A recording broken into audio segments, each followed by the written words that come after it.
नमस्कार अभ्यर्थियों, rate level 2 के अंदर हम इंडियन ज्योग्राफी को लेकर चल रहे थे। इंडियन ज्योग्राफी के अंदर पार्ट 1 आपने 30 मिनट का वीडियो देखा। पार्ट 2 को लेकर अपन यहाँ पर उपस्थित है।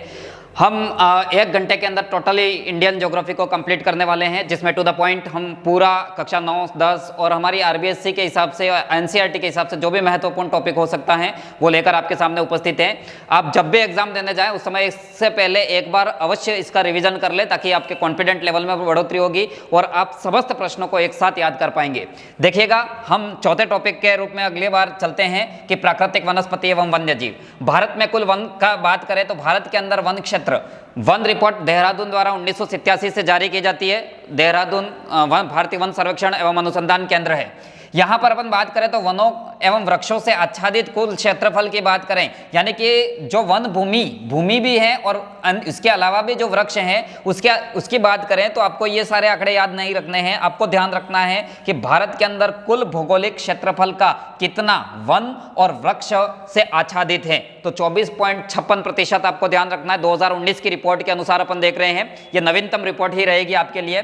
कुल भौगोलिक क्षेत्रफल का वनावरण क्षेत्र के देखें तो वनावरण यानी कि रजिस्टर्ड कितना क्षेत्र वन विभाग के पास में, यहाँ पर उसकी बात करें तो 21.67% भाग की यहाँ पर बात कर रहे हैं। तो इस तरीके से वनावरण क्षेत्र देखें तो 21.67% और कुल भौगोलिक क्षेत्रफल का वन और वृक्षों से आच्छादित, यानी कि वे क्षेत्र जो वन नहीं है फिर भी वृक्ष हैं, वहां से भी अपन बात करें तो 24.56% भाग पर है। तो इस तरीके से आपको ये दो आंकड़े याद कर लेने हैं कंफर्म।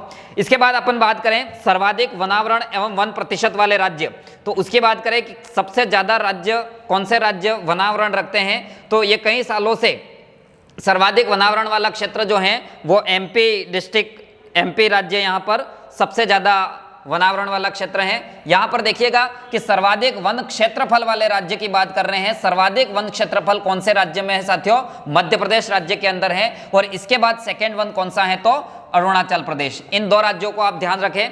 इसके बाद हम चलते हैं न्यूनतम वन क्षेत्र वाला राज्य। साथियों, न्यूनतम वन क्षेत्र वाला राज्य हरियाणा है। न्यूनतम लिंगानुपात वाला राज्य भी कौन सा रहेगा?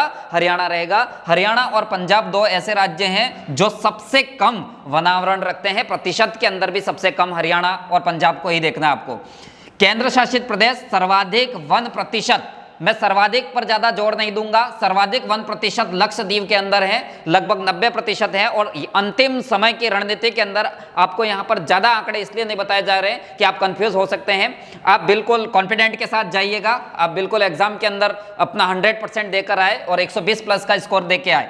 लक्षद्वीप और पांडुचेरी यहाँ पर क्या है? तो सबसे कम वन क्षेत्रफल वाला केंद्र शासित प्रदेश, सबसे कम क्षेत्र और सबसे कम प्रतिशत कौन से केंद्र शासित प्रदेश में है? तो पांडुचेरी। में इसको प्रेशराइज कर रहा हूं, आप इस प्रश्न पर सबसे ज्यादा ध्यान दें। पांडुचेरी जो है वो सबसे कम क्षेत्रफल वाला केंद्र शासित प्रदेश रहेगा। आप सभी लक्षद्वीप को तो कर ही लेंगे। लक्षद्वीप के अंदर मैंने पिछली कक्षा के अंदर पेटली द्वीप भी बताया है जो पक्षी अभ्यारण्य है, उसको भी आपने बहुत अच्छी तरीके से कंप्लीट किया है। आगे बढ़ते हैं साथियों। भारत के अंदर वनों के वर्गीकरण को देखें तो उस वर्गीकरण में एक वर्गीकरण आपके सामने काफी महत्वपूर्ण रहेगा, उष्णकटिबंधीय वन। साथियों, उष्णकटिबंधीय वन की बात करें तो भारत के मैप पर आप देखिएगा कि उष्णकटिबंधीय वन कहां पर मिलेंगे। आप देख सकते हैं कि भारत के दक्षिण के अंदर यहां पर 0 डिग्री अक्षांश रेखा यानी कि भूमध्य रेखा यहां से निकलती है और भूमध्य रेखा के करीब वाला क्षेत्र यहां पर पूरा का पूरा पश्चिमी घाट क्षेत्र है। और इस पश्चिमी घाट वाले क्षेत्र के अंदर उष्णकटिबंधीय सदाबहार वन मिलेंगे। साथियों, उष्णकटिबंधीय सदाबहार वन, और उष्णकटिबंधीय सदाबहार वनों की बात करें तो इसके लिए 200 सेंटीमीटर वर्षा होनी चाहिए और 200 सेंटीमीटर वर्षा के साथ ये उष्णकटिबंध यानी कि कर्क से भूमध्य रेखा के मध्य वाला पार्ट होना चाहिए, चाहे वो मकर से भूमध्य रेखा के बीच वाला क्षेत्र हो। ये वन जो है वो भूमध्य रेखीय वन भी कह सकते हैं, क्योंकि ये अधिकांश रूप से यहाँ भूमध्य रेखा के आसपास ही मिलते हैं। लेकिन ऐसी ही जलवायु महाद्वीपीयता के कारण भारत के अंदर भी आ जाती है। तो भारत के अंदर पश्चिमी घाट पे उष्णकटिबंधीय वन मिलेंगे, इसके बाद पूर्वी हिमालय में उष्णकटिबंधीय वन मिलेंगे, इसके बाद पश्चिमी घाट के बाद पूर्वी घाट, और इसके बाद हम देखें तो ये अंडमान निकोबार द्वीप समूह में भी इस तरीके के वन मिलेंगे। साथियों इन वनों की एक विशेषता मैं बता देता हूं कि यहां पर लकड़ी जो है उसका व्यावसायिक उपयोग नहीं हो सकता, कारण क्योंकि इसको काटा नहीं जा सकता, इतने घने जंगल होते हैं इसके अंदर कि कुल्हाड़ी चलाना भी काफी मुश्किल होता है। मैं यहां पर इनके वृक्षों की बात करूं तो यहां पर इसका मात्र ऑक्सीजन के लिए ही उपयोग है, ये व्यावसायिक उपयोग नहीं रखते हैं। तो ध्यान रखना, एम से हम महोगनी वृक्ष को यहां पर लेते हैं, महोगनी के बाद ए से एबोनी वृक्ष हो गया, टी से ताड़ हो गया, और ताड़ के बाद आर से रोजवुड हो गया। साथियों इनके अलावा भी आपके कक्षा 9 की किताब के अंदर एक और वृक्ष दिया है सिनकोना, ठीक है ना, सिनकोना वृक्ष दिया है, सिनकोना वृक्ष दिया है। और एक वह पादप जो अपने कीटों को खा जाता है, उसका आपको कमेंट बॉक्स के अंदर भी उत्तर देना है, घटपर्णी पादप। तो ये सभी के सभी क्या हैं, उष्णकटिबंधीय वनों के वृक्षावली है, वृक्ष हैं। और उष्णकटिबंधीय वन जो हैं वो भारत के अंदर मुख्य रूप से पश्चिमी घाट के ऊपर मिलेंगे, 200 सेंटीमीटर से अधिक वर्षा वाले क्षेत्र में, 200 से 400 सेंटीमीटर कह सकते हैं, 200 से 400 सेंटीमीटर वर्षा। इसके बाद एक और आते हैं मैंग्रोवे वन। देखिएगा मैंग्रोवे वन के क्या लोकेशन है, तो यहां पर इस तरीके से पश्चिम बंगाल है, गुजरात का तटीय क्षेत्र है, जहां नदियां जो हैं वो हमेशा यहां पर दलदली क्षेत्र का विकास करती है, जहां ज्वार जो हैं वो अंदर की ओर आ जाते हैं, यानी कि ज्वार का जल यहां पर आ रहा है, इनको ज्वारीय वन भी कहते हैं। साथियों इनको दलदली वन भी कहते हैं, और दलदली वन के अलावा इनको मैंग्रोवे वन भी कहते हैं। ये वन सबसे ज्यादा कौन से राज्य में है, तो सबसे ज्यादा ये पश्चिम बंगाल राज्य के अंदर रहेंगे, और इसके बाद गुजरात और आंध्र प्रदेश के अंदर सर्वाधिक मैंग्रोवे वनस्पति रहेगी। यहां पर आप देख भी सकते हैं कि यहां पर सबसे बड़ा द्वीप कौन सा है, तो नदी के डेल्टे द्वारा निर्मित सबसे बड़ा क्षेत्र यानी कि सुंदरवन डेल्टा स्थित है, और यह सुंदरवन डेल्टा ब्रह्मपुत्र और गंगा नदी के द्वारा निर्मित है। गंगा और ब्रह्मपुत्र नदी के द्वारा निर्मित यह विश्व का सबसे बड़ा डेल्टा है, यह भी आप याद रखिएगा, सुंदरवन डेल्टा, जो रॉयल बंगाल टाइगर के लिए फेमस है। आगे पढ़ेंगे भी सही अपन। आगे देखते हैं वन्य जीव सुरक्षा अधिनियम 1972। साथियों वन्य जीव सुरक्षा अधिनियम 1972 के अंदर लागू किया गया, स्कॉटलैंड सम्मेलन जो हुआ था 5 जून को, और उसी का परिणाम के रूप में हम देखते हैं कि वन्य जीव सुरक्षा अधिनियम 1972। इसके बाद अपन बात करें कि प्रमुख वन जीव, यहां पर आपके लास्ट टाइम के रेट के अंदर यह प्रश्न आता है कि याक कहां पर पाए जाते हैं। सीधा सीधा प्रश्न था जो कक्षा 9 की आरबीएससी की बुक के अंतर्गत वन्य जीव करके केवल पैराग्राफ दिया है, और वहां से प्रश्न उठा लिया था। तो आप ध्यान रखें कि याक कहां पर पाया जाएगा, लद्दाख के अंदर पाया जाएगा। इसी तरीके से इसी क्रम में मैं आगे और ले जाता हूं आपको। एशियाई शेर कहां पर मिलेंगे, तो गिर अभ्यारण्य कहां पे है, तो गुजरात के अंदर, ठीक है ना। अमिताभ बच्चन कहता है कभी आओ गुजरात के अंदर भी कुछ दिन गुजारो, तो वही ये गिर अभ्यारण्य। इसके बाद घड़ियाल चंबल मात्र, यानी कि घड़ियाल जो है, घड़ियाल जीव मगरमच्छ प्रजाति का एक जीव है, जो चंबल नदी, राजस्थान की बात चल रही है साथियों, राजस्थान के अंदर चंबल नदी जो है उस वाले क्षेत्र के अंतर्गत जो मगरमच्छ की प्रजाति पाई जाती है, उस प्रजाति का नाम क्या है, घड़ियाल। ये घड़ियाल ऑल वर्ल्ड के अंदर केवल और केवल भारत के अंदर मिलेंगे। सबसे बड़ी बात यहां पर, सबसे बड़ी बात यह है कि घड़ियाल केवल और केवल भारत के अंदर मिल रहे हैं, और भारत में भी राजस्थान के चंबल नदी वाले क्षेत्र के अंदर, कोटा चित्तौड़ वाला जो क्षेत्र वह। इसके बाद यहां पर और बात करें तो आपको यह ध्यान रखना है कि भारत के अंदर टोटल कितने जैव मंडल निश्चय हैं, तो कितने जैव मंडल निश्चय हैं, 18 जैव मंडल निश्चय हैं। और जैव मंडल निश्चय के अंदर यहां पर बात करें तो इन 18 जैव मंडलों के अंदर मैं बात करूंगा, सबसे इंपॉर्टेंट है सिमलीपाल। और ये सिमलीपाल जैव निश्चय यानी कि जैव मंडल कहां पर स्थित है, तो साथियों ओडिशा के अंदर स्थित है। यह आप ध्यान रख के जाए, सिमलीपाल कहां पर है, ओडिशा के अंतर्गत। 18 जैव मंडलों में सबसे महत्वपूर्ण अपन कहेंगे सिमलीपाल को। आगे बात करते हैं नेक्स्ट टॉपिक की ओर। नेक्स्ट टॉपिक आपका अभ्यारण्य के बाद हमने यहां पर देखा, नेक्स्ट टॉपिक है आपका कृषि एवं फसलें।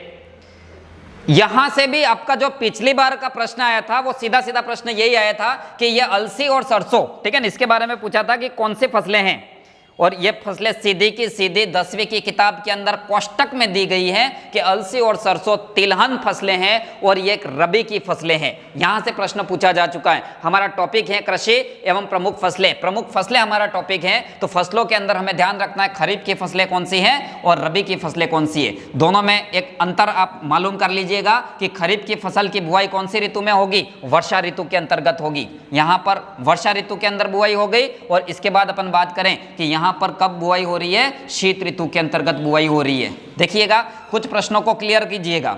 बुआई के बाद अपन कटाई की बात करें तो कटाई इनकी होती है खरीफ की फसल की, ठीक है, कौन सी ऋतु में, शीत ऋतु आते आते, यानी कि अभी हमारे खेतों के अंदर खरीफ की फसल है और शीत ऋतु आते आते यानी कि दिवाली तक इसकी कटाई हो जाएगी और दिवाली तक शीत ऋतु आ जाती है तो उसको यहां पर कहते हैं अपन कौन सा, सियालू, ठीक है, कौन सी फसल, सियालू, यानी कि सियाला के अंदर ये फसल अपने यहाँ पर आ रही है, इसलिए अपन कह रहे हैं सियालू। इसी तरीके से शीत ऋतु के अंदर जो बोई गई फसल है उसको कब काटेंगे साथियों, ग्रीष्म काल के अंदर, और इसको अपन कौन सी कहते हैं, उनाला, ठीक है, यानी कि उनालू में आई फसल। इस तरीके से खरीफ और रबी की फसल का आप दोनों के बीच यहाँ पर डिवाइडेशन करके देख लीजिए कैसा वर्गीकरण है इसका। इसके अलावा भी एक फसल और होती है जायद की फसल, और राजस्थान में जायद की फसल के अंदर मूंग का उत्पादन विशेष रूप से किया जाता है। मैं राजस्थान की बात करूं तो मूंग का उत्पादन सबसे ज़्यादा जायद की फसल में किया जाता है। इसके अलावा तरबूज, ककड़ी है, ये खीरा है, इनका सबका उत्पादन जायद की फसलों के अंदर लिया जाता है। अपन देखेंगे कि खरीफ की फसल मक्का है, चावल है, ठीक है, खरीफ की फसलें कौन कौन सी हैं, चावल हैं, मक्का है, बाजरा, मूंग, उड़द, गन्ना और सोयाबीन। इनको तो ध्यान रखना ही है, आप गोल कर पी जाइए इसको, ठीक है, इसको तो ध्यान रखना ही है। रबी की फसल के अंदर हम देखें गेहूं, चना और जौ, गेहूं, चना और जौ, और इसके बाद तिलहन फसलों की बात करें तो अलसी और सरसों, इसके अलावा जीरा, धनिया, अफीम और इसबगोल। इसबगोल को घोड़ा जीरा कहते हैं, जिसको अपन देखते हैं जालोर के अंदर, ठीक है, जालोर के अंदर सर्वाधिक इसबगोल का उत्पादन होता है। आगे बात करते हैं नेक्स्ट प्रश्न की ओर। नेक्स्ट प्रश्न अपना कह रहा है हरित क्रांति के कारण सर्वाधिक उत्पादकता में वृद्धि साथियों गेहूं के अंदर हुई। मैं हरित क्रांति की बात करूं तो हरित क्रांति भारत के अंदर क्यों आई, क्योंकि भारत के अंदर खाद्यान्न की सबसे बड़ी समस्या थी। 1966-67 के अंदर इसका प्रथम चरण स्टार्ट होता है और एमएस स्वामीनाथन जो हैं, एमएस स्वामीनाथन जो थे, ठीक है ना, अभी तो स्वामी के पास चले गए हैं, लेकिन एमएस स्वामीनाथन जो थे वो भारत में कृषि यानी कि हरित क्रांति के जनक कहेंगे। भारत में हरित क्रांति के जनक किसको कहेंगे, एमएस स्वामीनाथन को। नॉर्मन बोरलॉग विश्व में हरित क्रांति के जनक हैं। हरित क्रांति का मुख्य उद्देश्य खाद्यान्न उत्पादन में बढ़ोतरी है। फिर से मैं वो दोहरा रहा हूं, खाद्यान्न उत्पादन को बढ़ाना हरित क्रांति का मुख्य उद्देश्य था, लेकिन जिसमें सबसे ज़्यादा किसका विकास हुआ, गेहूं का सर्वाधिक उत्पादन हुआ। और हम आज इस गेहूं के रूप में इसको पर्याय के रूप में मान ले, जो गलत हैं, ये खाद्यान्न उत्पादन के लिए हैं। नेक्स्ट बात करें, भारत में वर्ष में 3 चावल की किस्में ली जाती हैं और ये 3 चावल की किस्में कौन सी है, अमन, ओस और बोरो। अमन यानी कि शांति, शांति कब होती है, शीत ऋतु के अंदर, ठीक है, शीत ऋतु के अंदर क्या है, बिल्कुल शांति रहती है। ओस, ओस क्या है, तो ओस कौन सी ऋतु में गिरेगी, शरद ऋतु में गिरेगी। कौन सी ऋतु में गिरेगी, शरद ऋतु के अंदर गिरेगी। और बोर, बोर आप कब हो जाते हो, ग्रीष्म काल के अंदर। तो देखिएगा, अमन शीत ऋतु, ओस शरद और बोरो ग्रीष्म। तो इस तरीके से हमने प्रमुख फसलों की बात की। नेक्स्ट टॉपिक पर अपन चर्चा करें। नेक्स्ट टॉपिक है अपना खनिज एवं ऊर्जा संसाधन। दोस्तों डल्ली राजहरा आपको सभी को याद है क्योंकि आप पुराने पेपर का एनालिसिस करते हैं। देखिएगा यहाँ पर खनिज एवं ऊर्जा संसाधन आपका टॉपिक है, जिसमें सबसे महत्वपूर्ण खनिज आपका प्रश्न पूछा जाता है लौह अयस्क को लेकर। तो लौह अयस्क की बात करें तो ये ओडिशा राज्य जो है वो लौह अयस्क के अंदर नंबर 1 की कंडीशन रखता है। और ओडिशा के अंदर भी कौन सा, मयूरभंज, ठीक है, कौन सा डिस्ट्रिक्ट, मयूरभंज जो है, ठीक है, मयूर। मैं यहाँ पर एक ट्रिक बता देता हूँ, मयूर सिंह लोहा लेकर उड़ जा, ठीक है, मयूर सिंह लोहा लेके उड़ जा, लेके उड़ जा, यानी कि क्या स्थिति हुई कि मयूर नंबर 1 अपन देंगे मयूर को, ठीक है। यहां पर देखना नंबर 1 मयूर, यहां पर नंबर 1 ऊड, ठीक है, सिंह और नंबर 2 यहां पर झारखंड। तो मयूर सिंह लोहा लेके उड़ जा क्या हो गया, मयूरभंज जो है वो ओडिशा के अंदर है और सिंह भूमि जो है वो झारखंड के अंदर है। दो मोस्ट पॉपुलर स्थान जो इसके लिए फेमस है। इसके अलावा मयूरभंज जिले के अंदर गुरु महिसानी और बादाम पहाड़ और सुंदरगढ़, ठीक है, बादाम पहाड़, सुंदरगढ़ और गुरु महिसानी ये मयूरभंज डिस्ट्रिक्ट के अंदर है। क्योंझर जिले का कीरूबिरू काफी फेमस है, इसको याद करके जाइएगा। ठकुरानी और कीरूबुरी यानी कि कीरूबरू जो है वो सबसे फेमस है। कर्नाटक राज्य, ठीक है, याद कर लेना, एक बार पढ़ लेना इसको केवल। कर्नाटक राज्य के चिकमंगलूर जिले के अंदर बाबा बुदन पहाड़ी हैं साथियों। इसके बाद केमनगुंडे और कद्रेमुख भी ध्यान रखना है। यहाँ पर हेमेटाइट किस्म का लोहा इसका पाया जाता है। हेमेटाइट सबसे अच्छी किस्म है, हेमेटाइट किस्म का, मैग्नेटाइट और हेमेटाइट, तो यहाँ पर हेमेटाइट किस्म का लोहा पाया जाता है। इसके बाद पिछले रेट में आपका प्रश्न आया है, छत्तीसगढ़ की डल्ली राजहरा पहाड़ी क्यों फेमस है साथियों? ये लोहा अयस्क के लिए फेमस है। यहाँ पर निकट स्थित कुछ उद्योगों के लिए फेमस है, ठीक है। कुछ उद्योगों को ये क्या दे रहा है, कच्ची सामग्री के रूप में डल्ली राजहरा इसको लोहा अयस्क की आपूर्ति कर रहा है। इसके बाद डल्ली राजहरा के बाद छत्तीसगढ़ के अंदर बेलाडीला साथियों, छत्तीसगढ़ के अंदर बस्तर डिस्ट्रिक्ट और बस्तर डिस्ट्रिक्ट के अंदर बेलाडीला खान, जहां पर जापान के द्वारा खुदाई में सहयोग और जापान को यहां से पाराद्वीप के माध्यम से क्या किया जाता है, लोहे का निर्यात किया जाता है। बेलाडीला चोर ध्यान रखिएगा। इसके बाद तांबे की बात करें तो तांबे के अंदर क्या देखिएगा, तांबे के अंदर बात करें तो तांबे में हम सबसे मोस्ट इंपॉर्टेंट जो कहूंगा मैं, मध्य प्रदेश का बालाघाट जिला जो तांबे के लिए भी फेमस है और मैग्नीज के लिए भी फेमस है, ठीक है। तांबा प्लस मैग्नीज मिलता है। लेकिन अगर यहां पर प्रश्न उठाएगा, ठीक है, अगर प्रश्न उठाएगा और एग्जामिनर यहां पर सब कुछ जानता है, प्रश्न उठाएगा तो वो मलाज खंड का उठाएगा, मलाज खंड। और मलाज खंड किसके लिए जाना जाता है, तो मलाज खंड बालाघाट के अंदर मध्य प्रदेश में तांबे के लिए जाना जाता है, कॉपर के लिए जाना जाता है। ये आप विशेष रूप से ध्यान रखें, मलाज खंड कई एग्जाम्स के अंदर पूछा गया प्रश्न है। इसके बाद सिंह भूमि हजारीबाग और राजस्थान में ये क्या मिल रहा है, तांबा मिल रहा है। सिंह भूमि में भी तांबा मिल रहा है, हजारीबाग झारखंड के अंदर भी तांबा मिल रहा है और राजस्थान के झुंझुनू के अंदर खेतड़ी नाम का स्थान जो है वहां पर भी क्या मिल रहा है, तांबा मिल रहा है। इसके बाद अपन बात करते हैं अभ्रक साथियों। अभ्रक की बात करूं तो मैं भारत के मानचित्र के अंदर मैंने आपको पढ़ाया भी है कि यहां पर छोटा नागपुर का पठार और छोटा नागपुर के पठार के अंदर भी उत्तरी भाग को अपन ने क्या कहा था, हजारीबाग का पठार। और इस हजारीबाग के पठार के अंदर एक खदान है कोडारमा, ठीक है, मैं फिर से बोल रहा हूं यहां पर कोडारमा, और ये कोडारमा जो है यहाँ पर आर्कियन क्रम की चट्टानों के कारण हजारीबाग के पठार के अंदर सबसे ज्यादा यानी कि एशिया की सबसे बड़ी अभ्रक मंडी, एशिया की सबसे बड़ी अभ्रक मंडी आपको ध्यान रखनी है, कहाँ पे है, कोडारमा झारखंड, ठीक है। इसके अलावा आंध्र प्रदेश के नेल्लोर और गुंटूर भी किसके लिए जाने जाते हैं, आंध्र प्रदेश के नेल्लोर, गुंटूर और कुडप्पा भी किसके लिए जाने जाते हैं, अभ्रक के लिए जाने जाते हैं। ज्यादा टेंशन नहीं लेनी है, खनिजों को जिस तरीके से मैं बोल रहा हूं आपको निश्चित याद रहेंगे, बस एक बार इसका रिवाइज करके यहां पर चले जाइए। और ये जो देख रहे हैं वो अंतिम देख रहे हैं, इसके बाद आप एग्जाम के लिए चले जाइए सीधे, ठीक है। नेक्स्ट बात करते हैं अपन यहां पर और खनिजों की। और खनिज हमारे कोयले की बात करें उससे पहले एक आध खनिज की और बात कर लेता हूं मैं। यहां पर एक और खनिज है आपका एक जादूगोड़ा खान, काफी प्रसिद्ध है जादूगोड़ा, पूरे एशिया की सबसे बड़ी यूरेनियम की खदान है, ठीक है। यूरेनियम जादूगोड़ा खदान किसके लिए जानी जाती है, यूरेनियम के लिए जानी जाती है। आप मुझे कमेंट बॉक्स में बताएंगे कि जादूगोड़ा जो है वो खदान कौन से स्टेट के अंदर है, आप सभी सही बताएंगे, मुझे पूरा विश्वास है। जादूगोड़ा यूरेनियम के अंतर्गत फेमस, यानी कि यूरेनियम की एशिया की सबसे बड़ी खदान मान सकते हैं इसको, एशिया की सबसे बड़ी यूरेनियम की खदान कौन सी हो जाएगी, जादूगोड़ा। आगे बात करते हैं अपन कि कोयले के अंदर, कोयला भी कई प्रकार का 10वीं की किताब के अंदर 5 भागों में बांट रखे हैं, लेकिन हम यहाँ पर महत्वपूर्ण बात करें तो भारत की पहली कोयले की खदान, यानी कि भारत में जो कोयला मिलता है एंथ्रेसाइट, बिटुमिनस और लिग्नाइट, इसके अंदर अपन बात करें तो बिटुमिनस प्रकार का कोयला भारत के अंदर सबसे ज्यादा मिलता है, यानी कि 98% कोयला कौन सा मिल रहा है भारत में, बिटुमिनस। और इसके अलावा दूसरा प्रकार का कोयला कौन सा है, लिग्नाइट, यानी कि भारत में 2% कोयला कौन सा मिल रहा है, लिग्नाइट। और एक है एंथ्रेसाइट कोयला, और एंथ्रेसाइट कोयला जो है वो कहां पर मिल रहा है? एंथ्रेसाइट कोयला आपको जम्मू कश्मीर के अंदर मिलेगा, इसके अलावा और कहीं नहीं मिलेगा। जम्मू कश्मीर के अंदर एंथ्रेसाइट प्रकार का कोयला मिल रहा है। आगे बात करते हैं कि भारत के पहले कोयले की खदान रानीगंज, रानीगंज कौन से राज्य में है? वेस्ट बंगाल के अंदर है, ये ध्यान रखना। भारत की पहले कोयले की खदान जो आज भी काफी पॉपुलर रहती है। सबसे बड़ी कोयले की खदान, फिर से दूसरा प्रश्न है, सबसे बड़ी कोयले की खदान, ठीक है, कौन सी हो जाएगी? सबसे बड़ी कोयले की खदान झरिया झारखंड के अंदर है।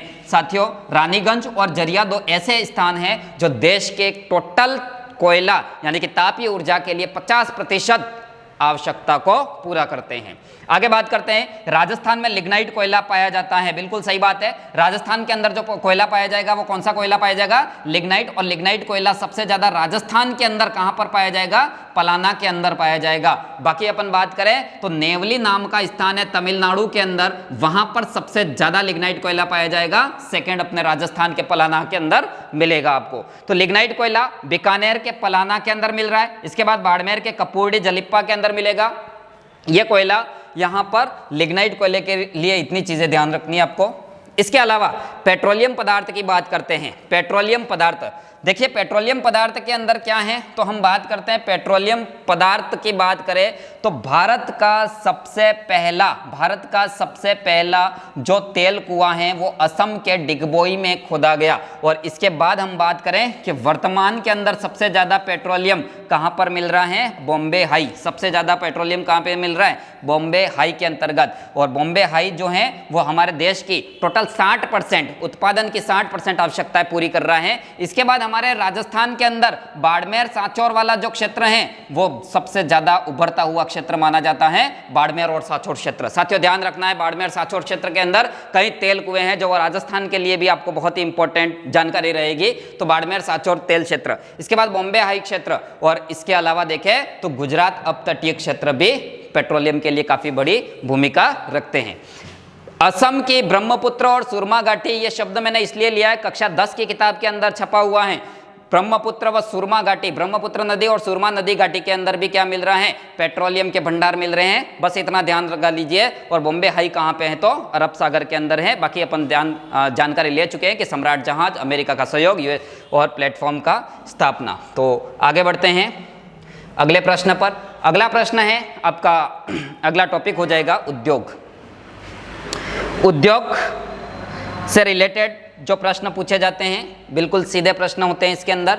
सबसे पहले तो उद्योग के अंदर सूती वस्त्र उद्योग की अपन बात करें तो सूती वस्त्र उद्योग भारत का कैसा उद्योग है? प्राचीनतम उद्योग है। चाहे मौर्य काल में पहुंच जाइए, चाहे सिंधु घाटी सभ्यता में पहुंच जाइए, भारत का प्राचीनतम अगर उद्योग है तो कौन सा हो गया? सूती वस्त्र उद्योग हो गया। साथियों दूसरी बात करें तो ये कृषि पर आधारित सबसे बड़ा उद्योग हो गया। कृषि पर आधारित सबसे बड़ा उद्योग कौन सा हो गया? तो ये भी यहाँ पर सूती वस्त्र उद्योग हो गया। दूसरी बात करते हैं अपन, यहाँ पर सूती वस्त्र उद्योग की स्थापना के लिए जलवायु कैसी चाहिए? सम जलवायु चाहिए। कैसे? मैं बताता हूं कि सूती वस्त्र उद्योग के अंदर भारत के अंदर सबसे पहला प्रयास किया गया था 1818 के अंदर पोर्ट ग्लास्टर। आपको याद भी आ गया है, पोर्ट ग्लास्टर के अंदर सबसे पहले सूती वस्त्र स्थापना की गई थी, लेकिन यह असफल रहा। और इसके बाद 1854 के अंदर मुंबई के अंदर, ठीक है ना, 1854 में कहां पर? मुंबई के अंदर सबसे पहले कावसजी डागर द्वारा सूती वस्त्र मिल की स्थापना की गई। और इसी के बाद हम मुंबई को क्या कहते हैं? वस्त्र नगरी कहते हैं, यानी कि वस्त्र नगरी या सूती वस्त्र की राजधानी भी कह सकते हैं इसको। ध्यान रखना, सूती वस्त्र की राजधानी। साथियों मुंबई के अंदर जमीन की महंगाई के कारण यह उद्योग लगातार उत्तर की ओर प्रस्थापित हुआ, यानी कि अहमदाबाद में सस्ती जमीन के कारण यह उद्योग अहमदाबाद के अंदर आ गया। और अहमदाबाद को हमने क्या कहा? तो अहमदाबाद को हम इधर लाके यहां पर कह देते हैं मैनचेस्टर। क्या कह देते हैं? मैनचेस्टर। भारत का मैनचेस्टर कौन सा है? तो अहमदाबाद। ध्यान रखना है अहमदाबाद। तो यह चीज आपको ध्यान रखनी थी सूती वस्त्र से संबंधित। बाकी सूती वस्त्र का सर्वाधिक उत्पादन कौन सा राज्य करेगा? तो महाराष्ट्र के अंदर सर्वाधिक उत्पादन होता है। महाराष्ट्र के अंदर मुंबई में सर्वाधिक मिले हैं, गुजरात में अहमदाबाद में सर्वाधिक मिले हैं। इसके बाद तमिलनाडु राज्य भी सूती वस्त्र उद्योग के अंदर काफी महत्वपूर्ण भूमिका रखता है। इसके अलावा सूती वस्त्र के बाद ऊनी वस्त्र की बात करें तो ऊनी वस्त्र आपको ध्यान रखना है, लखनऊ के अंदर ऊनी वस्त्र काफी फेमस है ऊनी वस्त्र के लिए। बाकी सूती वस्त्र के अंदर उत्तरी भारत का मैनचेस्टर, कानपुर, दक्षिण भारत का मैनचेस्टर, कोयम्बटूर, ये भी आपने ध्यान रखा हुआ है। प्राचीनतम उद्योग हो गया महाराष्ट्र सूती वस्त्र उद्योग के अंदर प्रथम हो गया। तो इतनी जानकारी सूती वस्त्र उद्योग के लिए थी।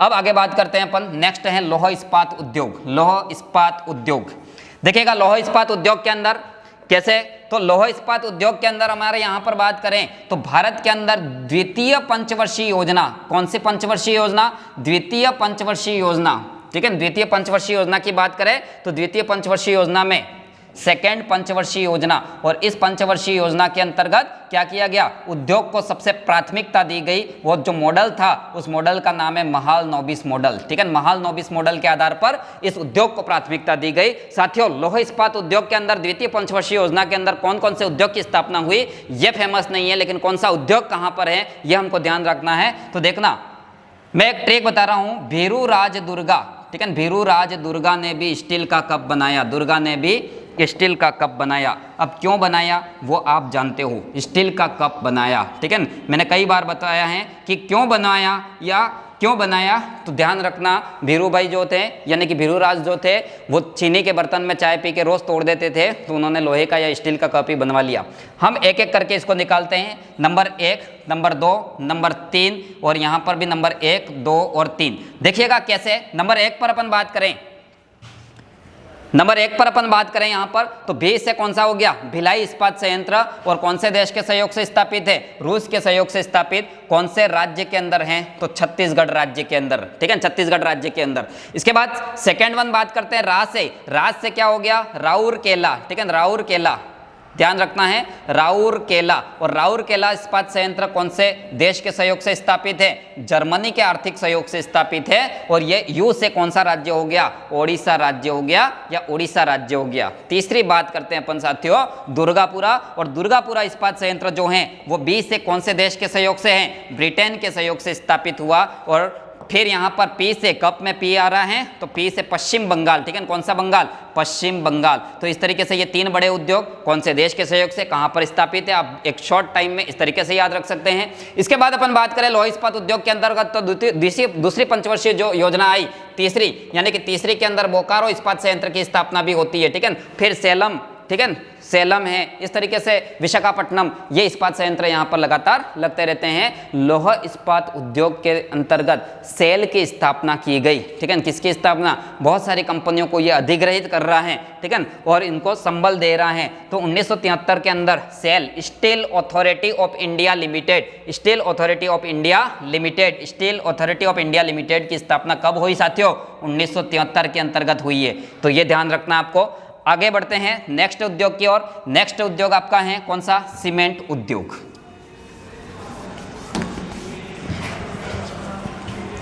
इंडियन ज्योग्राफी को 1 घंटे के अंदर करना बहुत ही चुनौती भरा कार्य है, लेकिन फिर भी हमने बहुत ही स्पीड से इसको कवर करने की कोशिश की। अगला उद्योग लेते हैं सीमेंट उद्योग। सीमेंट उद्योग के बारे में अपन बात करें तो सीधी बात करते हैं, 1904 के अंदर मद्रास के अंदर सबसे पहले सीमेंट का असफल प्रयास किया गया था समुद्री सिपियों के द्वारा। साथियों, अपन बात कर रहे हैं भारत का पहला सीमेंट कारखाना जो है वो गुजरात के पोरबंदर के अंदर इंडियन सीमेंट कंपनी के नाम से स्थापित हुआ। साथियों, इस क्लास को आम क्लास की तरह लेना ही नहीं है, हमने बहुत स्पीड से भारत के भूगोल को कंप्लीट करने का प्रयास किया है। बाकी बहुत सारे रजिस्टर भी भरवा दिए मैंने इंडियन ज्योग्राफी के अंदर, आप सभी जानते हैं। तो पोरबंदर के अंदर इंडियन सीमेंट कंपनी जो है उसकी स्थापना 1912-13 के अंदर यहाँ पर स्थापित होगी, इसको भी आपको ध्यान रखना है। इसके बाद बात करते हैं अपन 1916 के अंदर राजस्थान के लिए काफी फेमस, राजस्थान के 1916 के अंदर सबसे पहले राजस्थान में लाखेरी के अंदर सीमेंट कंपनी की स्थापना हुई। और साथियों, एसोसिएट सीमेंट कंपनी के नाम से यहाँ पर एक कंपनी थी क्लिक निक्सन, और क्लिक निक्सन कंपनी ने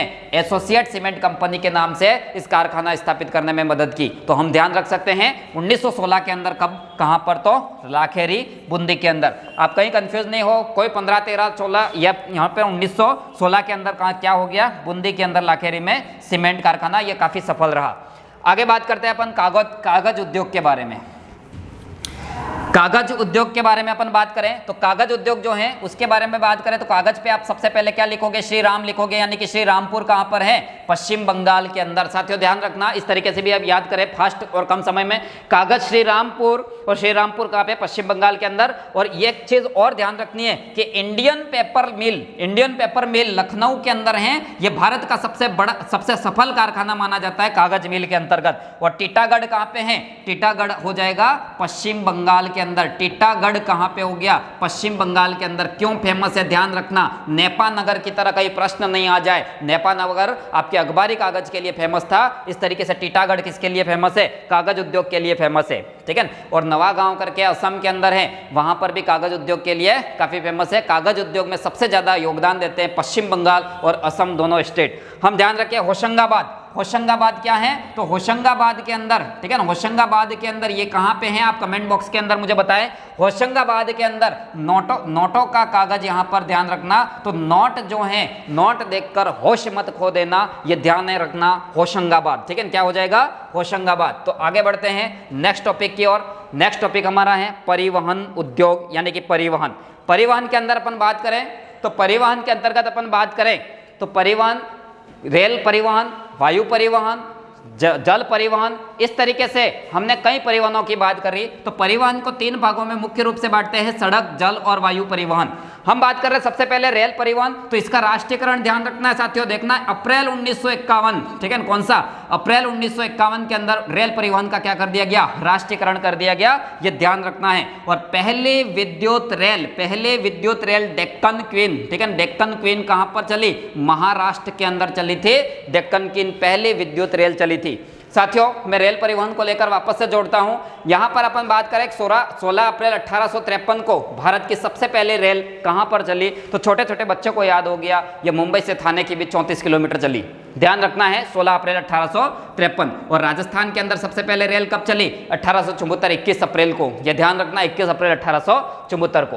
प्रथम रेलगाड़ी 16 अप्रैल 1853 को चली। जो यहां पर बात करें कि रेलवे जोन की, रेलवे जोन कितने हो चुके हैं साथियों, 18। मैंने जब भी आपको पढ़ाया है 17 पढ़ाया हो तो ध्यान रखना, एक और प्लस कर लेना उसमें, विशाखापट्टनम नवीनतम रेलवे जोन हो जाएगा। रेलवे जोन कितने हो गए, 18। मैं राजस्थान की थोड़ी सी जानकारी दे देता हूं, क्योंकि राजस्थान भूगोल से भी आपको काफी प्रश्न आने हैं। तो राजस्थान के अंदर 2 रेलवे जोन है, ठीक है। राजस्थान में कितने रेलवे जोन है, 2 रेलवे जोन है। एक तो आपका उत्तर पश्चिम रेलवे जोन, और उत्तर पश्चिम रेलवे जोन जो है, उत्तर पश्चिम का मुख्यालय कहां पे हो जाएगा, जयपुर के अंदर। और एक है उत्तर मध्य रेलवे जोन, ठीक है, पश्चिम मध्य रेलवे जोन, उत्तर मध्य रेलवे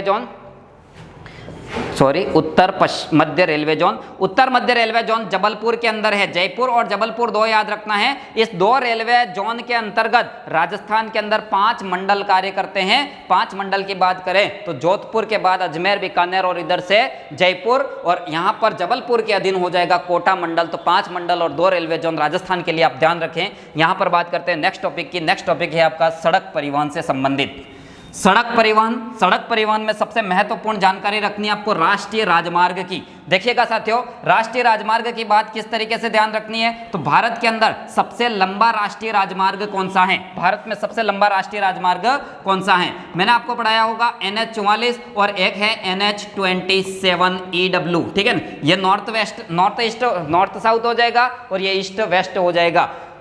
NH27 रट लेना, याद कर लेना। NH27EW जो है सिलचर से पोरबंदर गुजरात के बीच भारत का सबसे लंबा राष्ट्रीय राजमार्ग हो जाएगा, ये आप ध्यान रखिएगा। और कन्याकुमारी को कश्मीर से जोड़ने वाला जो नेशनल हाईवे है वो कौन सा हो जाएगा, 44। बस इतनी जानकारी आपके लिए पर्याप्त है। राष्ट्रीय राजमार्ग के बारे में एक और बात बता दूं मैं कि टोटल जो मार्ग हैं उसका केवल 2% NH है। लेकिन साथियों सबसे बड़ी बात यह है कि इस 2% NH के द्वारा टोटल भार परिवहन, यानी कि टोटल परिवहन भार जो है उसका 40% वहन किया जाता है, जिसका सबसे बेस्ट उदाहरण है NH48 जो राजस्थान से निकलता, दिल्ली से मुंबई को जोड़ता है। सबसे व्यस्ततम राष्ट्रीय राजमार्ग देखते हैं अपन, तो 40% भार वहन करते हैं और केवल 2% नेशनल हाईवे जो है, ठीक है, टोटल सड़कों का 2% ही है। आगे बात करते हैं राष्ट्रीय जलमार्ग। यहां से तो आपका पिछली बार प्रश्न पूछ लिया गया है कि राष्ट्रीय जलमार्ग क्या है। तो राष्ट्रीय जलमार्ग में मैं सामान्य सा परिचय दे देता हूं। यहां से प्रश्न पिछली बार पूछ लिया गया है। एक है आपकी गंगा नदी, और इस गंगा नदी के अंदर, ठीक है, गंगा नदी के अंदर राष्ट्रीय जलमार्ग संख्या 1 जो है वो हल्दिया पश्चिम बंगाल को कहां से जोड़ता है? इलाहाबाद यूपी से जोड़ता है। इलाहाबाद को हल्दिया से जोड़ने वाला 1620 किलोमीटर सबसे लंबा राष्ट्रीय जलमार्ग है। भारत का सबसे लंबा राष्ट्रीय जलमार्ग नंबर 1 हो गया। इसके बाद नंबर 2 की बात करें, ये वाला पूछा गया था आपके। नंबर 2 राष्ट्रीय जलमार्ग जो है वो आपको सदिया से धुबरी ब्रह्मपुत्र नदी के अंदर यहां पर आपको देखने को मिलेगा। इसके अलावा ये चप्पकाशम नहर जो है केरल कर्नाटक के अंदर अपन देखें तो चप्पकाशम नहर उद्योग मंडल नहर है केरल के अंदर, वहां पे भी इस प्रकार के राष्ट्रीय जलमार्ग देखने को मिलेंगे। ये दोनों नहरें ध्यान रखना आप। नेक्स्ट बात करते हैं अपन अगले टॉपिक पर बात करें। अगला टॉपिक है प्रमुख हवाई अड्डे। प्रमुख हवाई अड्डे को अपन को ध्यान रखना, कहीं मिलान के लिए प्रश्न पूछ लिया जाए। प्रमुख हवाई अड्डे के अंदर 1911 में सबसे पहले वायु परिवहन का क्या हुआ था? यहां पर वायु परिवहन की शुरुआत हुई थी नैनी से इलाहाबाद दोनों यहां पर डाक सेवा के रूप में सबसे पहले वायु परिवहन की शुरुआत की गई थी। साथियों ध्यान रखना कि 1953 के अंदर राष्ट्रीयकरण किया गया। रेल परिवहन का राष्ट्रीयकरण कई बार पूछ लिया। 1951 आपको ध्यान रखना है, 1953 के अंदर भारत के अंदर वायु परिवहन का राष्ट्रीयकरण कर दिया गया था। प्रमुख हवाई अड्डे की बात करें, जवाहरलाल नेहरू हवाई अड्डा कहां पे हो गया? सांता क्रूज मुंबई, सभी जानते हैं। सुभाष चंद्र बोस आदमी में दम था, यानी कि सुभाष चंद्र बोस हवाई अड्डा दमदम कहां पर है? पश्चिम बंगाल कोलकाता के पास। फिर इंदिरा गांधी हवाई अड्डा कहां पे है? दिल्ली। इंदिरा गांधी कहां की? दिल्ली। और इसके बाद मीनाम्बकम हवाई अड्डा कहां पे है? चेन्नई। तो मीनाम्बकम हवाई अड्डा चेन्नई, इंदिरा गांधी दिल्ली, सुभाष चंद्र बोस में दम था, और जवाहरलाल नेहरू हवाई अड्डा सांता क्रूज। ठीक है, तो इस तरीके से आप ध्यान रखिएगा। ये प्रमुख हवाई अड्डे हो गए जो हमें ध्यान रखने हैं। ठीक है, इसके अलावा तो बहुत सारे हैं। अगला टॉपिक लेते हैं बहुउद्देशीय नदी घाटी परियोजना। बहुउद्देशीय नदी घाटी परियोजना से मिलान से संबंधित प्रश्न आ सकता है, यहां पर ध्यान दें आप। तो बहुउद्देशीय नदी घाटी परियोजनाएं जो हैं उनको यहां पर पंडित जवाहरलाल नेहरू ने भारत के पुनरुत्थित मंदिरों की संख्या दी। पंडित जवाहरलाल नेहरू भारत के प्रधानमंत्री, और उन्होंने बहुउद्देशीय नदी घाटी परियोजनाओं को एक तीर्थ स्थल के रूप में भारत के अंदर क्या कहा? पुनरुत्थित भारत के नवीन मंदिर कहा। और भाखड़ा नांगल बांध का उद्घाटन कर रहे थे उस समय उन्होंने कहा कि चमत्कारी विराट वस्तु से कम नहीं है। ठीक है, तो चंबल नदी घाटी परियोजना मध्य प्रदेश और राजस्थान की कैसी है? 50+50 यहां पर संयुक्त परियोजना है। माही नदी घाटी परियोजना राजस्थान, ठीक है, राजस्थान का माही नदी घाटी परियोजना के अंदर कितना रोल है राजस्थान का? तो राजस्थान का यहाँ पर 45 और गुजरात का कितना है? 55। साथियों ये प्रश्न मैं हमेशा कहता रहता हूँ कि जितनी भी विद्युत उत्पादित होगी राजस्थान ही उपयोग करेगा, इसका यहाँ पर गुजरात उपयोग नहीं करेगा, ये आपको ध्यान रखना है। इसके बाद नागा अर्जुन सागर परियोजना कहाँ पे है? आंध्र प्रदेश स्टेट के अंदर, ध्यान रखना, आंध्र प्रदेश स्टेट के अंदर। सरदार सरोवर बांध परियोजना कौन से राज्यों की संयुक्त परियोजना है? गुजरात 1, मध्य प्रदेश 2 और राजस्थान 3 राज्यों की यहाँ पर क्या हो गई? संयुक्त परियोजना हो गई। फिर तुंगभद्रा, इस तरीके के नाम आ जाए तो ध्यान रखना, तुंगभद्रा परियोजना किसकी है? कर्नाटक और आंध्र प्रदेश की। ठीक है, तो कर्नाटक और आंध्र प्रदेश की। ठीक है ना। इसके बाद मयूराक्षी और फरक्का पूछा गया प्रश्न है। मयूराक्षी और फरक्का परियोजना जो है वो पश्चिम बंगाल के अंदर यहाँ पर स्थित है। फरक्का जल विवाद भी है भारत और बांग्लादेश को लेकर, गंगा नदी पर निर्मित बांध को लेकर। आगे बात कर रहे हैं गंडक परियोजना। गंडक परियोजना यूपी और बिहार की संयुक्त परियोजना है और गंडक परियोजना को भी आप ध्यान रखेंगे। मचकुंड परियोजना मोस्ट इंपोर्टेंट, मचकुंड परियोजना जो है वो आंध्र प्रदेश और ओडिशा के यहाँ पर मचकुंड आओ। ठीक है, क्या ध्यान रखना है? मचकुंड आओ यानी कि आंध्र प्रदेश और ओडिशा की संयुक्त परियोजना हो जाएगी। ध्यान रखना, गंडक परियोजना यूपी बिहार की संयुक्त परियोजना के रूप में अपन जानते हैं। नेक्स्ट बात करते हैं परियोजनाओं के ऊपर ही, यहां पर थोड़ी और बात कर लेते हैं बहुउद्देशीय परियोजनाओं के। भाखड़ा नांगल बांध परियोजना। साथियों भाखड़ा नांगल बांध परियोजना जो है भारत के अंदर, यहाँ पर सतलज नदी है और सतलज नदी पर 2 बांध बनाए गए हैं, भाखड़ा और नांगल बांध। यहाँ पर भाखड़ा नांगल बांध की बात करें तो कौन से राज्यों की संयुक्त परियोजना हो जाएगी? पंजाब, हरियाणा और राजस्थान। और साथियों हमारा जो अनुपात है राजस्थान का 15.22% यहाँ पर हिस्सा राजस्थान का है, जिसमें सिद्धमुख नहर के माध्यम से आप यहाँ पर प्राप्त करते हैं विद्युत भी और सिंचाई भी। आगे बात करते हैं दामोदर नदी घाटी परियोजना। लगा लीजिए, इसके ऊपर भी बहुत सारा यहाँ पर स्टार ही स्टार लगा दीजिए, क्योंकि दामोदर नदी घाटी परियोजना जो है DVC दामोदर वैली कॉरपोरेशन, आपको मैं बताऊं अमेरिका की एक नदी घाटी परियोजना है टेनेसी नदी घाटी परियोजना, और टेनेसी नदी घाटी परियोजना पे आधारित उसको एडेप्ट किया गया भारत के अंदर, और भारत की प्रथम बहुउद्देश्य परियोजना कौन सी है? दामोदर नदी घाटी परियोजना। साथियों, दामोदर नदी घाटी परियोजना कौन से दो स्टेट की संयुक्त परियोजना है? बंगाल और झारखंड की संयुक्त परियोजना है। और इसका जो तात्कालिक मुख्य उद्देश्य था, वो तात्कालिक मुख्य उद्देश्य क्या था? आर्थिक विकास पर स्थानीय निवास, ठीक है ना, आर्थिक विकास इनका लक्ष्य था, यानी कि स्थानीय निवासियों के जीवन स्तर को बढ़ाना। झारखंड के और पश्चिम बंगाल के अंदर दामोदर घाटी के अंदर जो भी लोग निवास करते हैं उनके जीवन स्तर को उच्च करना इसका मुख्य उद्देश्य है। आपको बता दो इसके ऊपर टोटल 8 बांध बने हुए हैं जो हमने चर्चा की भी है। आगे बात करें हीराकुंड बांध परियोजना। हीराकुंड बांध परियोजना की बात करें तो ये ओडिशा राज्य के अंदर स्थित है। ओडिशा के अंदर महानदी, और महानदी के अंदर, ठीक है, महानदी में यहाँ पर कौन सा हीराकुंड बांध बनाया गया है। हीराकुंड बांध की जो लंबाई मैं बताऊं, ठीक है, हीराकुंड बांध की लंबाई बताऊं तो 4801 मीटर, एग्जैक्ट 4801 मीटर, यानी कि संपूर्ण वर्ल्ड का सबसे लंबा, विश्व का सबसे लंबा बांध कौन सा हो गया? हीराकुंड बांध। और राजस्थान का सबसे लंबा बांध कौन सा हो जाएगा? माही बजाज सागर बांध, बांसवाड़ा। इस हीराकुंड परियोजना के अंदर 2 बांध और भी बने हैं, तिकरापाड़ा और नराज बांध, ये भी आपको ध्यान रखने हैं। फिर हम बात करते हैं बिसलपुर परियोजना। ये राजस्थान की परियोजना है। बिसलपुर परियोजना कहाँ की है?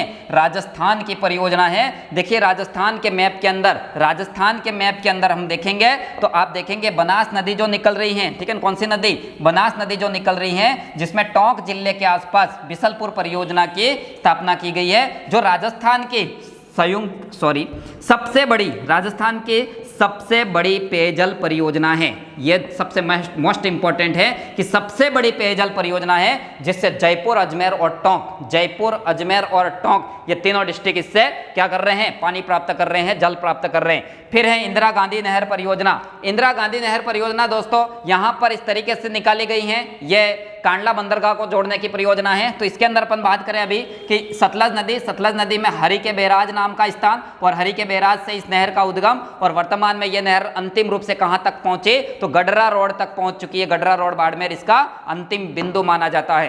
तो हमको ध्यान रखना है कि इंदिरा गांधी नहर परियोजना जो है वो कहां से निकाले गई? सतलज नदी से। कहां पर है? राजस्थान के अंदर। और इस इंदिरा गांधी नहर परियोजना के मुख्य नहर की लंबाई कितनी है? 445 किलोमीटर। यह LDC भर्ती यानी कि अधीनस्थ बोर्ड तो इसके पीछे ही पड़ गया, 445 क्या है, ठीक है। आगे बात करते हैं अपन मेजा बांध। मोस्ट इंपॉर्टेंट कहूंगा मैं फिर से इसको, क्योंकि मेजा बांध जो है वो अक्सर लोग कराते हैं, अक्सर कुछ अभ्यर्थी यहाँ पर कंफ्यूज देखे या पाए गए हैं, जिसके अंदर वो क्या कर देते हैं? मेजा बांध भीलवाड़ा के अंदर मेज नदी पर है, जबकि ये कोठारी नदी पर, ठीक है, कौन सी नदी पर? कोठारी नदी पर, भीलवाड़ा के अंदर, जहाँ बागोर सभ्यता भी है। इस मेजा बांध कोठारी नदी पर निर्मित है, जो भीलवाड़ा को पेयजल आपूर्ति कराता है। सिद्धमुख नहर परियोजना मैंने अभी बताया। भाखड़ा नांगल बांध परियोजना के अंदर हमें नहर का जो पानी मिल रहा है वो किस रूप में मिल रहा है? सिद्धमुख नहर परियोजना के अंदर। और एक पांचना बांध, क्योंकि कक्षा 10 की किताब के अंदर दिया गया है। पांचना बांध के बारे में हम देखें तो पांचना बांध क्या है? ये करौली के अंदर स्थित है। कहाँ पर स्थित है? करौली के अंदर स्थित है। कौन से देश ने यहाँ पर सहयोग किया? USA ने सहयोग किया। 5 नदियों पर निर्मित भारत का यहाँ पर कंक्रीट से निर्मित सबसे बड़ा बांध माना जाता है। कंक्रीट से निर्मित सबसे बड़ा बांध यानी कि मिट्टी से निर्मित सबसे बड़ा बांध कौन सा है? तो पांचना बांध हो गया। कहाँ पे? करौली के अंदर। भद्रावती, भैंसावट, उटा, माची, बरखेड़ा, ये नदियाँ इस पांचना बांध के अंदर गिरती हैं। करौली के अंदर ये पांचना बांध है। आगे बढ़ते हैं नेक्स्ट स्लाइड की ओर। नेक्स्ट प्रश्न, नेक्स्ट टॉपिक हमारा रहेगा यहाँ पर अंतिम टॉपिक मानव संसाधन। मानव संसाधन से संबंधित प्रश्न यहाँ पर देखिएगा। भारत की कुल जनसंख्या कितनी है? भारत की कुल जनसंख्या, मानव संसाधन हमको 2011 की जनगणना के अनुसार बताया जाएगा। 2011 की जनगणना के अनुसार हमें देखना है कि मानव जनसंख्या के अंतर्गत कुल जनसंख्या कितनी है? 121 करोड़। ध्यान रखना आपको, केवल 121 करोड़ भारत की कुल जनसंख्या। दशकीय जनसंख्या वृद्धि दर यानी कि हर 10 साल के अंदर जनसंख्या की वृद्धि क्या हो रही है? कम हो रही है, ध्यान रखना। यानी कि दशकीय वृद्धि दर की बात करें तो 1971 से लगातार 2011 तक जनसंख्या की वृद्धि दर में गिरावट दर्ज हुई है, ये ध्यान रखना। वर्तमान में कितनी है? दशकीय 10 साल के अंदर 17.64% बढ़ रहे हैं। और वार्षिक वृद्धि दर की बात करें, इसको भी पी जाना 1.64%, ठीक है ना, 1.64% क्या है? वार्षिक जनसंख्या वृद्धि दर रहेगी।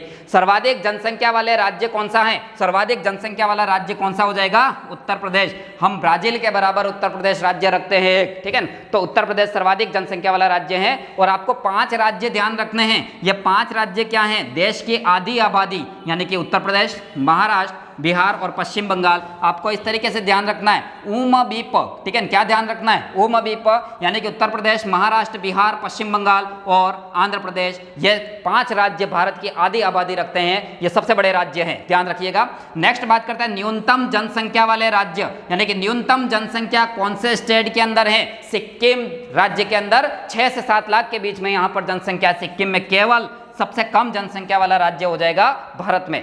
जनसंख्या घनत्व की बात करें तो जनसंख्या घनत्व 382 व्यक्ति प्रति वर्ग किलोमीटर क्षेत्रफल में फैले हुए हैं। यहाँ पर जनघनत्व जो है वो लगातार बढ़ रहा है, लगातार बढ़ रहा है। जनघनत्व की बात करें तो सर्वाधिक जनघनत्व वाले स्टेट कौन से हो जाएंगे? 1102 के साथ यहाँ पर बिहार सबसे ज्यादा है और बिहार के बाद पश्चिम बंगाल, ठीक है, बिहार और पश्चिम बंगाल ऐसे स्टेट है सो सर्वाधिक जनघनत्व रखते हैं। ये 1000 से प्लस जनसंख्या घनत्व रखते हैं। इसके बाद न्यूनतम जनघनत्व अरुणाचल प्रदेश, जिसने हमारे जैसलमेर से दोस्ती कर ली है, साथ ही साथ चलता रहता है। अरुणाचल प्रदेश का जनसंख्या घनत्व कितना है? 17 प्रति वर्ग किलोमीटर, ध्यान रखिएगा, 17 प्रति वर्ग किलोमीटर। एक बात और आती है साक्षरता की। साक्षरता को लेकर अपन बात कर लेते हैं। साक्षरता के अंदर क्या बात आएगी? तो साक्षरता 7 वर्ष एवं उससे ऊपर आयु के वह व्यक्ति जो पढ़ना लिखना जानते हैं, साक्षर हैं। और साक्षरता के अंदर महिला और पुरुष की साक्षरता, ध्यान रखिएगा, महिला और पुरुष की साक्षरता, पुरुष की साक्षरता यहाँ पर 80.9% के लगभग और महिला की 64+ यहाँ पर साक्षरता देखी गई है। भारत के अंदर सबसे कम साक्षरता वाला राज्य ही हम 52.66% के साथ राजस्थान है, तो उसको भी अपन को ध्यान रखना है। साक्षरता 73% टोटल साक्षरता है, ये ध्यान रखिएगा। टोटल साक्षरता कितनी हो गई? 73%। आगे बात करते हैं लिंगानुपात की। लिंगानुपात यानी प्रति 1000 पुरुषों पर स्त्रियों की संख्या के मामले में देखें तो यहाँ पर भी ये लिंगानुपात लगातार बढ़ता हुआ नजर आ रहा है भारत की जनसंख्या के अंदर, ठीक है। अगर ट्रेंड्स देखें तो इसका ट्रेंड क्या है? लगातार बढ़ रहा है। नगरीय जनसंख्या की बात करें, ग्रामीण जनसंख्या की बात करें तो यहाँ पर नगरीय और ग्रामीण जनसंख्या, यहाँ नगरीय जनसंख्या लगभग 75%। अब सबसे पहले तो अपन बात करें कि नगरीय जनसंख्या क्या या नगर क्या, तो ऐसा यानी कि 5000 की जनसंख्या हो, 5000 की कम से कम जनसंख्या हो, 400 उसका जनघनत्व हो और 75% लोग गैर कृषि कार्य में लगे हैं, गैर कृषि कार्य में लगे हैं, तो उसको हम क्या कहते हैं? नगर कहते हैं। नगर की परिभाषा ये कक्षा 10th की बुक के अंदर दी गई है, वहां से मैंने ली है। और आपको ये भी ध्यान रखना है कि नगर के अंदर कौन कौन सी 4-5 बातें आ गई, तो ये चीजें आपको मोस्टली बहुत ही इंपॉर्टेंट तरीके से आपको ध्यान रखनी है। मैं राजस्थान का नगरीय और ग्रामीण अनुपात बता देता हूँ। राजस्थान का नगरीय और ग्रामीण अनुपात लगभग 75.1% लोग नगर में रहते हैं और 24.9% लोग, उल्टा हो गया, नगरीय हैं 24.9% और ग्रामीण लोग हो गए 75.1%। साथियों 75.1%। भारत की नगरीय जनसंख्या की बात करें तो ये 31.16 हो गया और ग्रामीण जनसंख्या की बात करें तो ये लगभग 84 और 68।